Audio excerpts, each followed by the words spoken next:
Alrighty, what is going on, ladies and gentlemen, boys and girls, children of all ages? Today I'm bringing you a story. It's been quite a while since I've told a story on my channel because my life is just not interesting.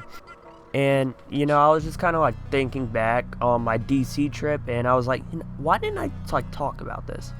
And I don't know, I didn't witness it, but I know a lot about it.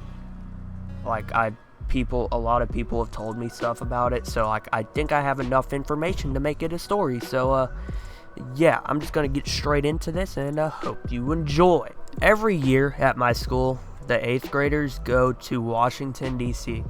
Basically, my whole 8th grade are the kids who are they're funny, but they get into some shit, you know the people I'm talking about. So that's basically my whole 8th grade.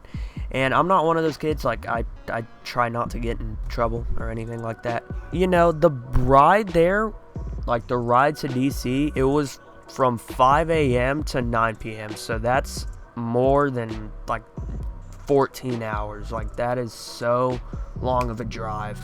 But that's not the point. So the first day, we really didn't do much. We kind of just walked around, went to some museums and shit. And the second day came, and once again, we just went to a museum or two, just walked around a whole bunch. We got our own hotel room. We had to choose 3 roommates, and all of my friends except for one, they weren't going on the trip, so I really only had my one friend. And so we got paired up with these 2 other guys.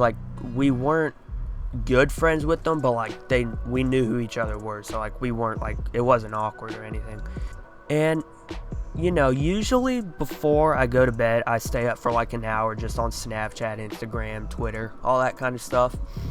And right before I went to bed, it was about 11, and since all the 8th graders were in DC, including me, everyone was posting about it on Snapchat and shit, I get to this one Snapchat story.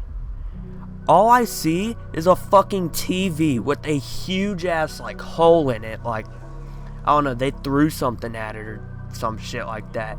And I was just what the fuck? And then my 3 roommates were what? And then I showed them, and they saw it, and they were who the hell is that? And I told them who it was. So the next day, after I see the Snapchat story, I walk up to the guy whose Snapchat it was, and I was like, what the hell happened to your TV? And I'm just gonna say the guy's name, because honestly he's not gonna see this video in a million years. So he was just oh, Tyreek punched it. And I was just what the why the fuck would he punch it? And I didn't get that answer out of him, honest. Yeah, I don't know if they ended up getting in trouble. I'm sure they did, because teachers came in your room to wake you up, so I'm sure they would have saw it and questioned why there's a big asshole in a TV that doesn't belong to them. So yeah, I'm pretty sure Tyreek got suspended or some shit, or I don't know if he got in trouble at all. But yeah, that was pretty much the end of the story. Everyone was talking about it on the bus ride back, and it was just fucking hilarious. I didn't see it, but I don't know, the Snapchat story, that was enough. So yeah, hope you enjoyed the video. You can leave a like if you did, you can comment if you did, you can subscribe if you're new. And yeah, I'm gonna stop talking. Hope you have a good rest of your day. Big chiller, peace the fuck out, bro. I honestly don't know why I did that accent. You know what? Fuck off.